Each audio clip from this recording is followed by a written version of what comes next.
Have you ever felt that the days pass, yet something inside you remains still? You wake up, check your phone, follow the same routine, talk to the same people, and move through the same motions.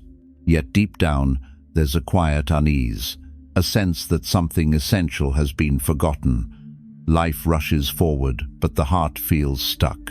We tell ourselves that growth means doing more, achieving more, becoming more, but the more we chase, the more restless we become. No matter how many goals we reach, there's still a silent corner of the soul asking, is this really living or merely repeating? The Buddha once said, each breath is an opportunity to awaken.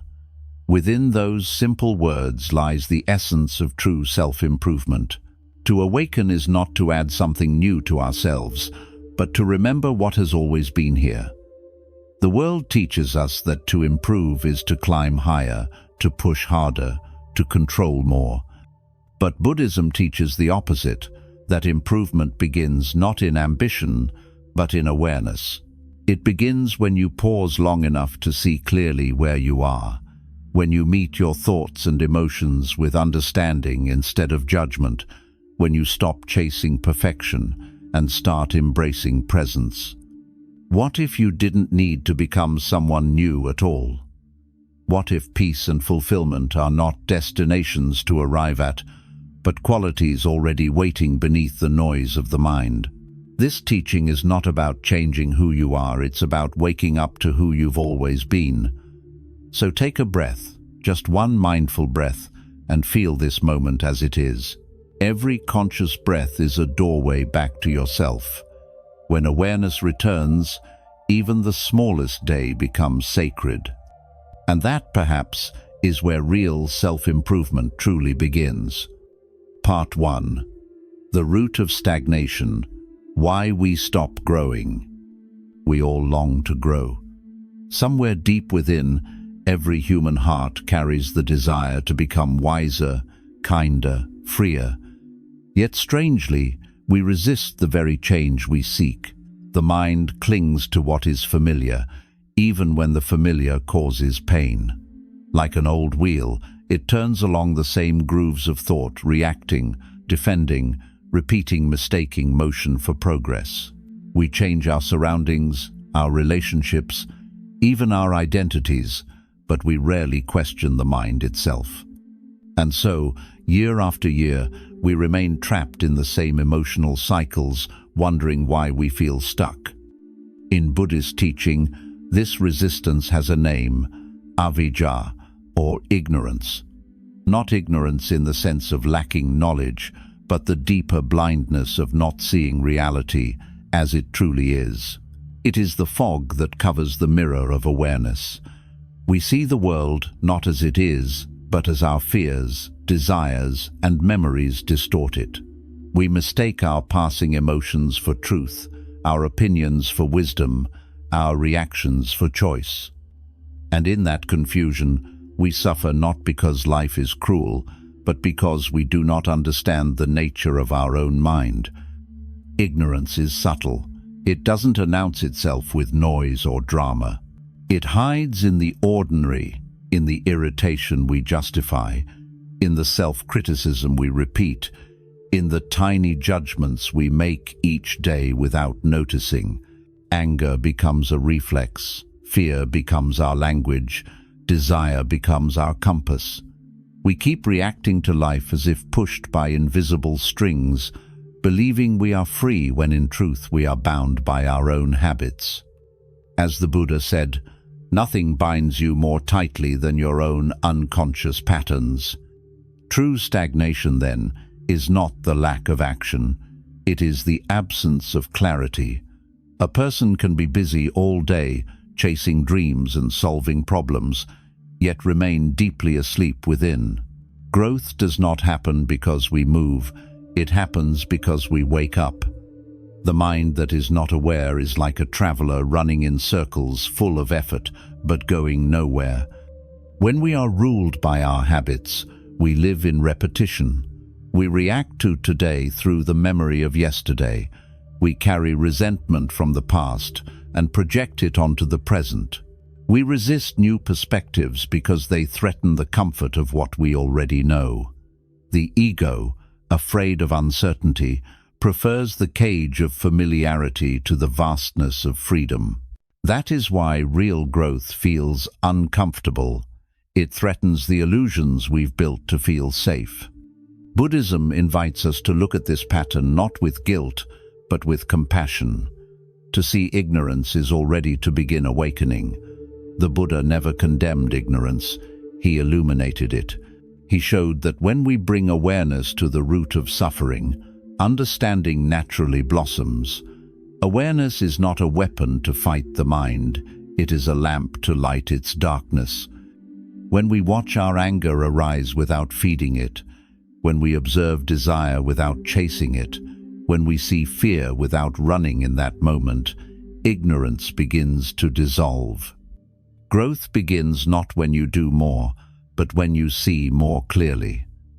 The moment you notice a reaction before it controls you, that is evolution. The instant you realize that your thoughts are not the truth, that is freedom. You don't need to destroy your old self. You only need to stop believing it completely. When the fog of reactivity lifts, even ordinary moments become sacred. Washing the dishes, walking down the street, listening to the rain, each becomes an opportunity to awaken. Because clarity is not found in a monastery or a distant goal. It is found right here, in the quiet space between stimulus and response. The root of stagnation is blindness. The root of freedom is awareness. And the difference between the two is as subtle as a single breath the moment you stop reacting and begin to see. Part 2. The Buddhist view of self-improvement. When the fog of ignorance begins to lift, even slightly, something remarkable happens. We start to see that the problem was never life itself, it was the way we were looking at it. From this moment of clarity arises a deeper question. If all our struggles are born from misunderstanding, then what does it truly mean to improve oneself? In the modern world, self-improvement is often presented as a race toward perfection. We measure progress in achievements, appearances, habits, and milestones. We read books, attend workshops, repeat affirmations, all in pursuit of a better version of ourselves. Yet no matter how much we achieve, the feeling of insufficiency quietly lingers. There is always another flaw to fix, another hill to climb. The mind becomes a restless manager, endlessly upgrading its own prison. In Buddhism, self-improvement carries a very different meaning. It is not about becoming better, it is about becoming aware. The goal is not to decorate the ego, but to see through it. You do not try to perfect the self. You begin to understand that the self you're trying to perfect is only a collection of thoughts, habits, and memories that come and go like clouds in the sky. The Buddha taught, "Mind precedes all things. If the mind is pure, everything you do and say becomes pure." The outer world, then, is merely the reflection of the inner one. Transformation does not begin with the body, nor with external accomplishments. It begins in the quiet intention of the heart. When we chase improvement from a place of fear or comparison, we strengthen the illusion that something is missing. But when we practice awareness, we begin to notice that everything we seek, peace, wisdom, compassion, is already here, hidden beneath layers of noise.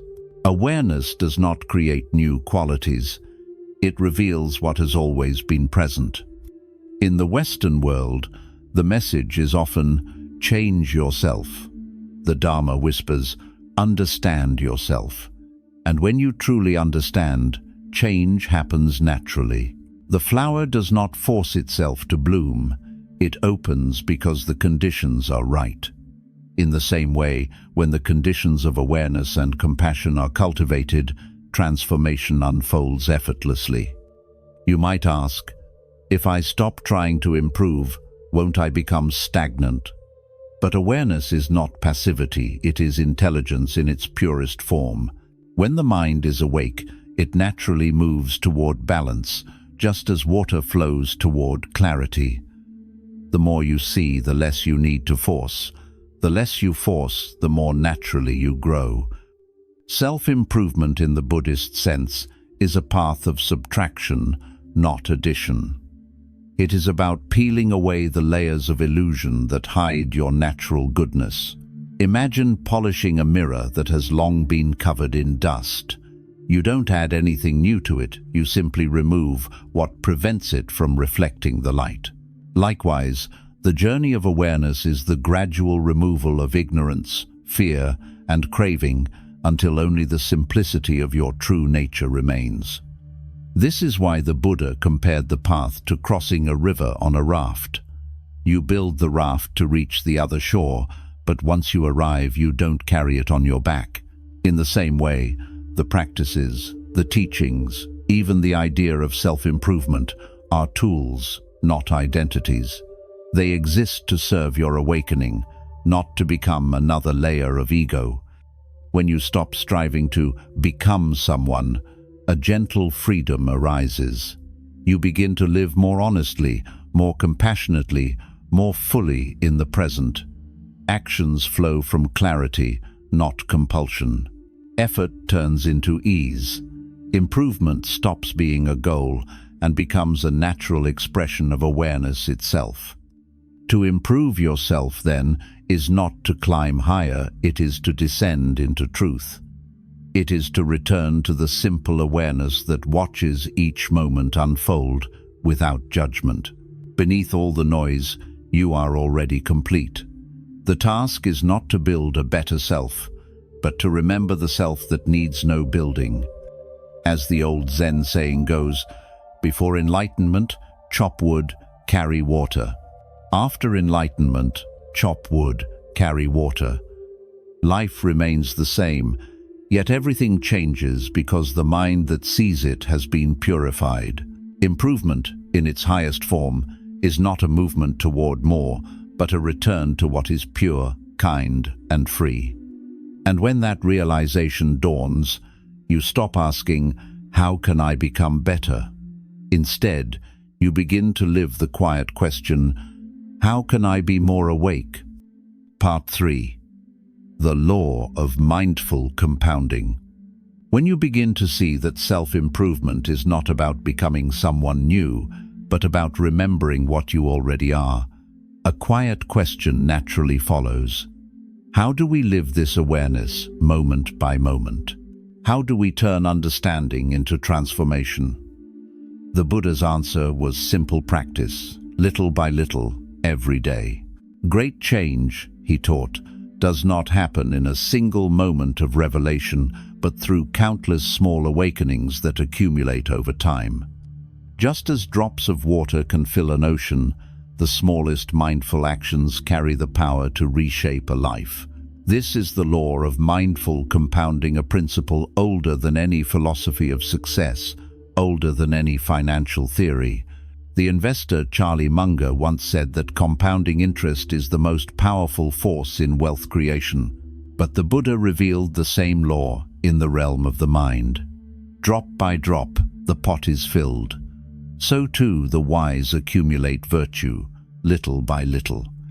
Every breath, every thought, every response contributes to the shaping of your consciousness. One moment of patience plants the seed of peace. One act of generosity expands the heart. One breath taken with awareness becomes a quiet revolution within the mind. We often underestimate these moments because they appear small, invisible, unremarkable. But in truth, this is where transformation hides, not in the dramatic gestures of change, but in the steady rhythm of presence. You don't need to change your entire life overnight. You don't need to have a perfect meditation practice or a flawless routine. You need only 1% more mindfulness than yesterday. One conscious breath before you speak in anger. One moment of listening before you react in judgment. One pause to recognize gratitude before you reach for something more. These tiny acts of awareness may seem insignificant, but they carry immense power because awareness multiplies itself. Each mindful choice strengthens the next. Each act of presence builds a foundation for deeper peace. Over time, these choices compound, silently turning chaos into calm, confusion into clarity, reaction into response. The process is not always visible, but its results are profound. The person who once lived in reactivity begins to live in understanding. The mind that once scattered in every direction begins to rest in stillness. This is the secret of Buddhist growth. It is not loud, not sudden, not dramatic. It moves quietly, like the slow turning of the seasons or the opening of a lotus flower at dawn. True progress does not shout, it breathes. And when you look back after many mindful days, you will see that the person who once struggled to stay aware has become awareness itself.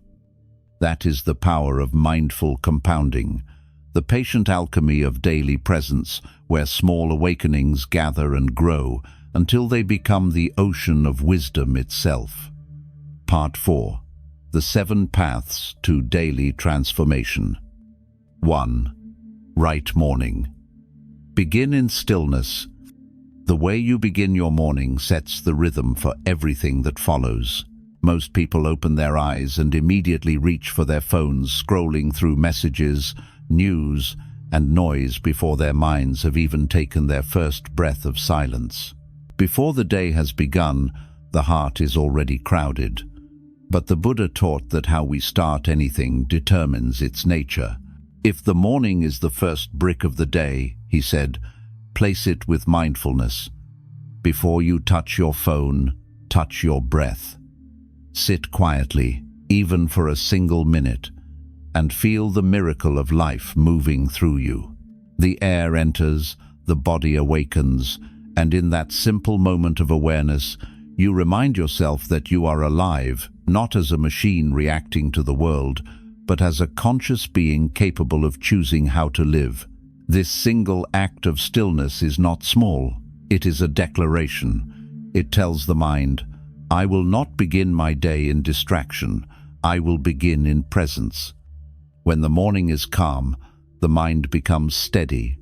Thoughts lose their urgency, emotions soften, and clarity arises naturally. You do not need to control the day. You only need to align with it.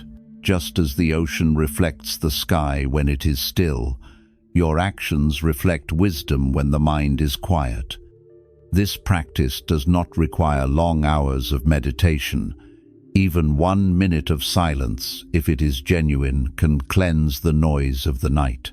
Sit up, breathe deeply, and notice the stillness beneath the hum of the world.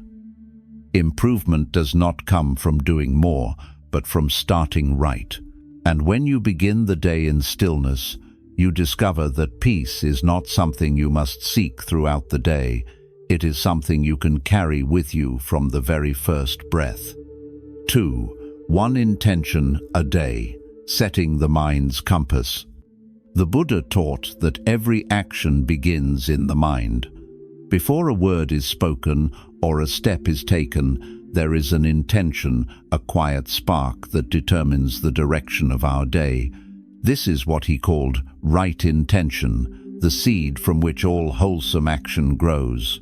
Most people wake up and scatter their energy toward dozens of goals, tasks, and distractions, but the wise learn to focus their mind like a compass pointing toward truth. Each morning, before the noise of the world enters, plant one simple, pure intention in your heart. It does not need to be grand or poetic. It only needs to be sincere.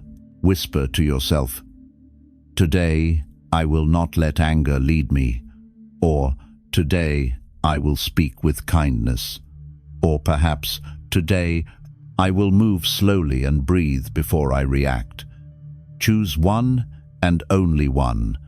Carry it gently through your day like a small flame you protect from the wind. This single thought will guide you more powerfully than 1,000 goals, because it shapes not just what you do, but who you are while doing it.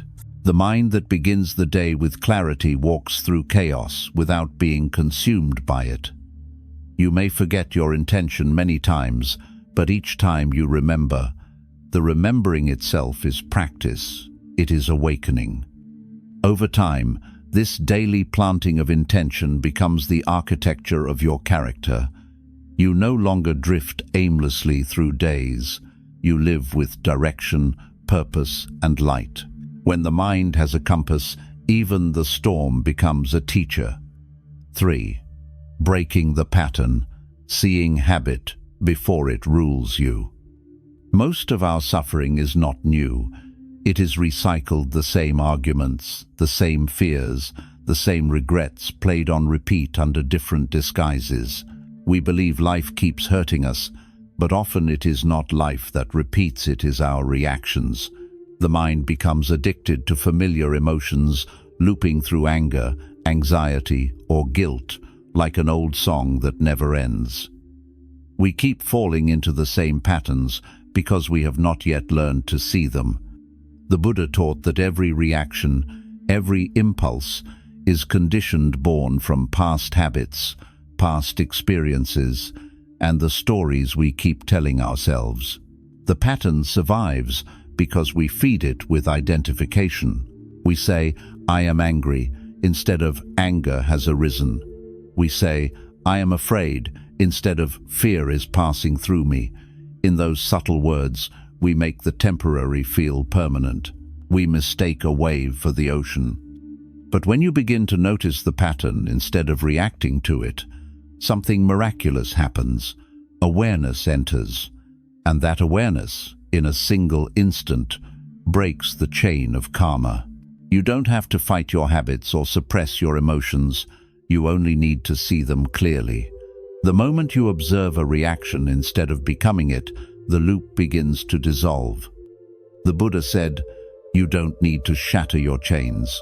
You only need to see that they were never real." Liberation is not found in struggle, but in seeing. When the light of awareness shines on the shadow of habit, the illusion of bondage fades. That is freedom in real time, the quiet revolution that happens the moment you stop being ruled by what you cannot see and start witnessing life as it truly unfolds. 4. Energy, not time, flow with natural rhythms. Modern life worships the clock. We count hours, schedule minutes, and measure worth by how much we can fit into a single day. But the wise do not manage hours, they manage energy, because time is external, but energy is intimate. It is the true currency of our lives. You can have 12 free hours and still achieve nothing if your mind is dull and scattered. And yet, in a single clear hour, you can create, learn, or love more deeply than in an entire day of busyness. Buddhism teaches that all things arise and fade according to causes and conditions, even your vitality, focus, and motivation. So rather than forcing yourself to be productive at all times, begin by observing your natural rhythm. When does your body feel alive? When does your mind grow still and attentive? Work then, when energy flows easily. And when your strength wanes, do not resist it. Rest becomes part of the practice. To rest with mindfulness is not laziness.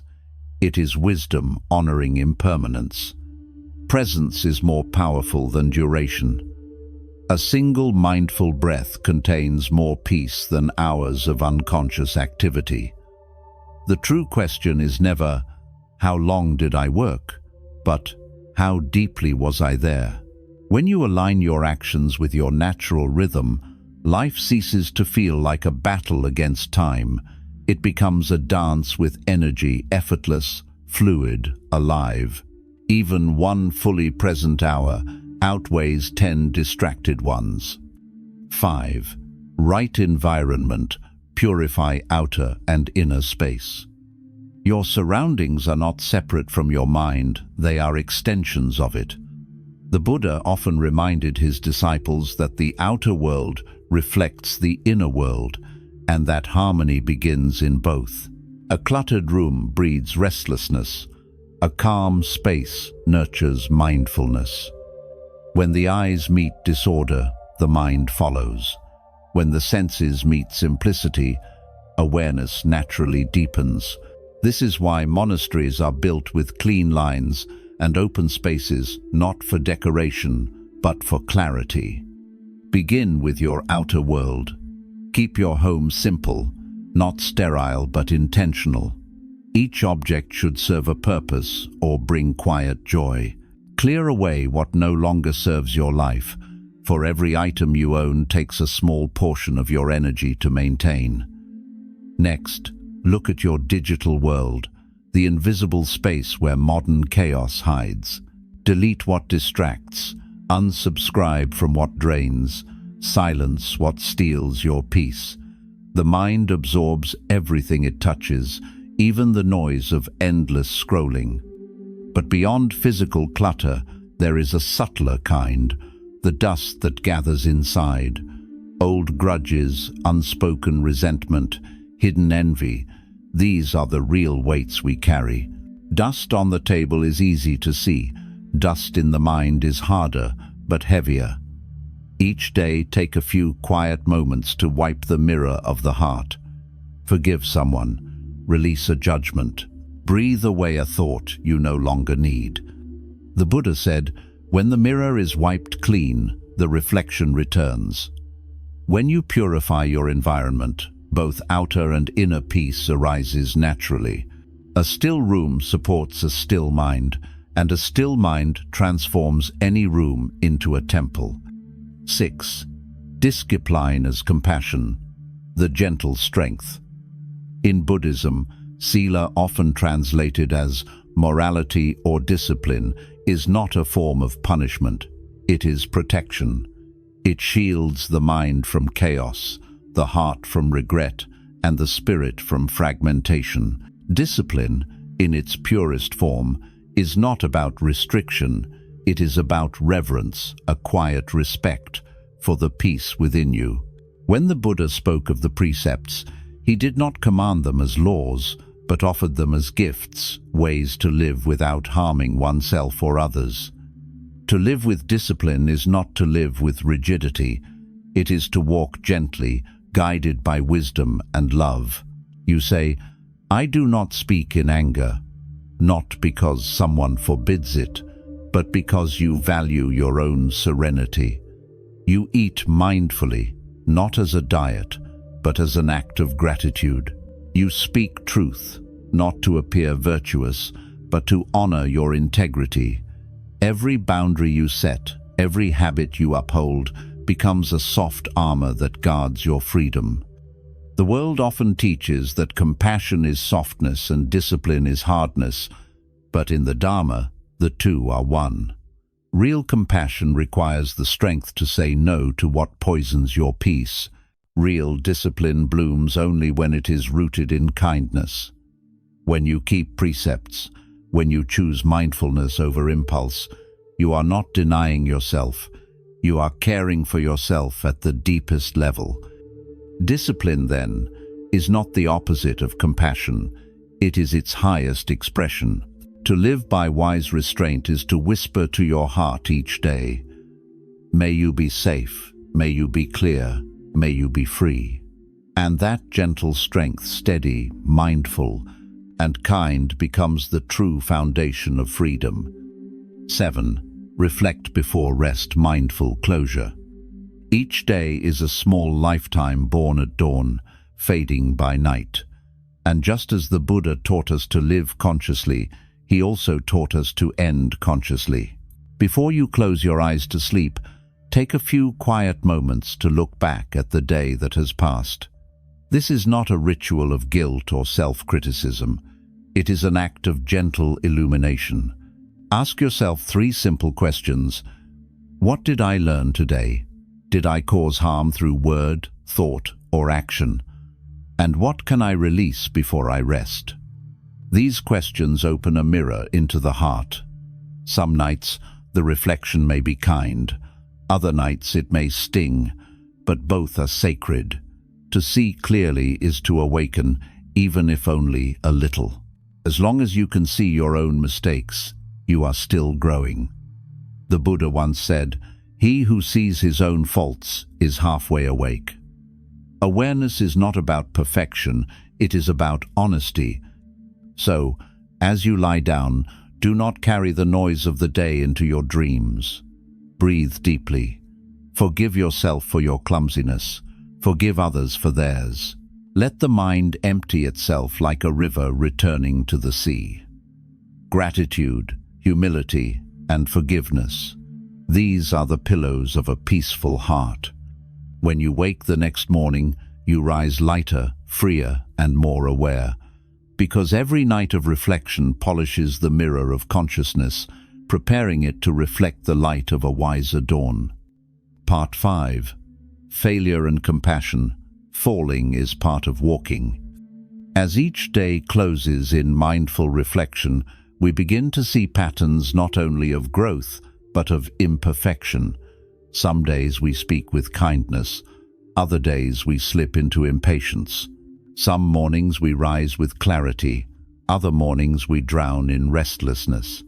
This awareness leads us naturally to the next truth. Progress is not a straight line. To walk the path of awakening is to accept that falling is part of walking. Failure is not the enemy, it is the teacher. Each stumble reveals where the ego still clings to control, to approval, to the illusion of perfection. The Buddha called this dukkha, suffering, not as punishment, but as a classroom. Life, in its wisdom, places small stones in our path so we can notice how tightly we hold on. When we trip, the pain points us toward the very attachment that needs releasing. True practitioners do not avoid falling. They fall consciously. They look at the ground, smile softly, and understand. Here too the Dharma is speaking.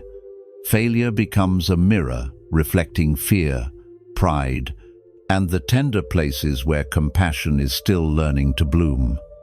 When you meet these moments, bow to them. They are not signs of weakness, they are invitations to humility. The Buddha once said, "There is no path to happiness. Happiness is the path walked, stumbled, and walked again." Enlightenment is not found in never falling, it is found in rising gently, again and again, with a softer heart each time. So when you fail, when plans collapse, when anger returns, when mindfulness slips away, do not despair. Bow to the lesson. Forgive yourself quickly. Learn what life is showing you, then rise and continue walking. This is spiritual maturity, not avoiding mistakes, but transforming them into wisdom. Each fall becomes a step, each scar a doorway, and each return to the path a quiet victory of compassion. Part 6. Gratitude and joy. The soft power of contentment. When we learn to rise gently after each fall, something within us begins to soften. The heart that once resisted pain now starts to open, not because life has become easier, but because we have become wiser. From this tenderness, a new strength arises. Gratitude. It is the quiet reward of those who walk through suffering with awareness. After all, once you have fallen and risen enough times, you begin to see that every moment, even the difficult ones, carries a hidden grace. Gratitude is the soil where happiness grows. It does not bloom in the noise of comparison, but in the silence of recognition. The Buddha taught that joy is not found in having more, but in wanting less. When you pause to notice the small blessings, the breath that sustains you, the roof that shelters you, the friend who listens, the awareness that sees you step out of the illusion of scarcity and into the truth of abundance, you realize that life has been generous all along. We were simply too distracted to see it. To improve yourself is not to chase more, but to cherish deeper. Gratitude transforms ordinary days into sacred ground. It replaces striving with serenity and turns even suffering into wisdom. A grateful mind becomes naturally kind, patient, and calm because it no longer feels deprived. It already holds everything it needs. When the heart rests in thankfulness, joy arises without effort. It is not loud or fleeting. It is quiet, steady, and radiant from within. This is the soft power of contentment, the strength to live simply, to love fully, and to smile at the miracle of being alive. Gratitude, in the end, is the purest form of enlightenment because it teaches us to see the divine in everything that already is. Par sept. Water means set. Be fluid, be free. When gratitude takes root, the heart becomes light. You no longer cling so tightly to outcomes because you trust the rhythm of life itself. From that trust comes a deeper wisdom, the understanding that peace is not found in control, but in flow. Gratitude teaches acceptance. Flow is the expression of that acceptance, and the one who learns to flow has mastered the quiet art of freedom. Be like water. Water adapts to every shape without losing itself. It flows around obstacles without anger, yet through patience it shapes even the hardest mountain. When poured into a cup, it becomes the cup. When poured into the river, it becomes the current. And still, it remains water, unchanged in essence, unresisting in form. The Buddha called this non-attachment, a mind that moves freely with conditions without being bound by them. In this spirit, Bruce Lee once said, "Be water, my friend." The Buddha, centuries earlier, whispered the same truth in a gentler way, "Be mindful, my child." Both teachings point to the same liberation, flexibility born of awareness.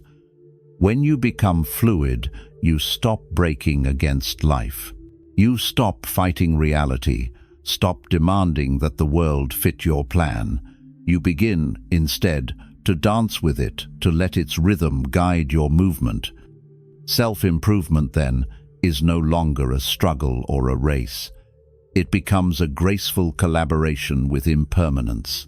You fall, you rise, you shift, you flow, and through it all, you stay true to your nature. Water never resists the stone. It simply continues to move until the stone itself softens. So too, with the mindful heart, it meets obstacles not with force, but with patience. To be like water is to understand that freedom is not escape, but adaptability. When you let go of rigidity, you don't lose yourself. You return to your natural state, clear, gentle, and unstoppable. Part 8. Guided meditation.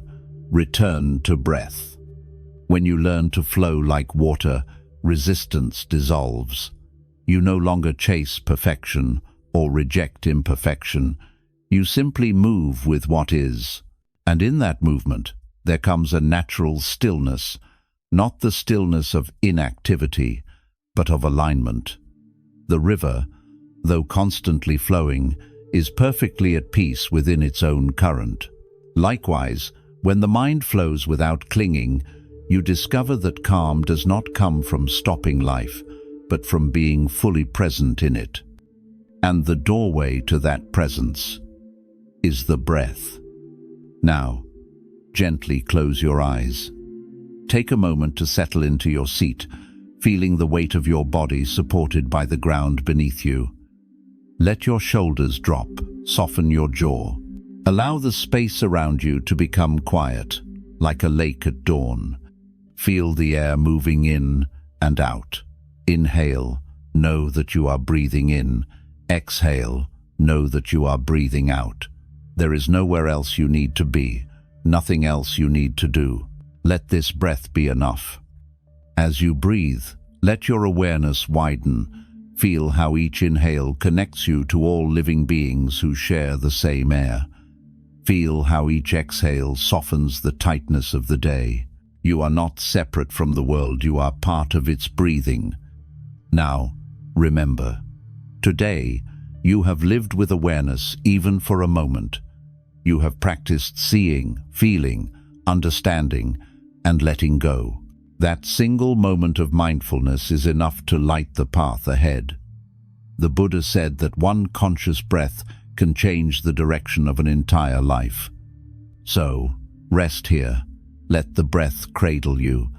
Let it remind you of what you truly are, spacious, fluid, awake.